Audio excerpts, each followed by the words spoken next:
Mga parts, for today's video, magluluto naman tayo ngayon ng soup. Bali, tatawagin na lang natin to na Mulagang Tony. Yan nga, gumamit lang ako ng stock pot at nagisa na nga rin pala ako dito ng white onion. Isinunod ko naman yung celery and carrots. Igigisa lang natin yan and then mag-a-add naman tayo ng butter. So, halu-haluin lang natin ng konti, mga parts. Then, ilagay naman natin yung chicken.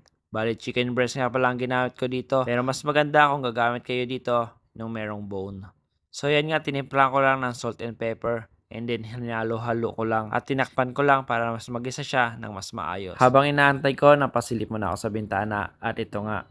Pwede na pala tayo dito mga parts mag-add ng rice. Bali, gumamit nga lang pala ako dito yung normal na rice. At nag-add na rin ako dito ng chicken cubes. At isinunod ko na rin yung chicken stock. So mga parts, sinakpan ko muna para mabilis kumulo at maluto na rin yung bigas. So after nya na kumulo na, tinanggal ko na rin yung mga scum.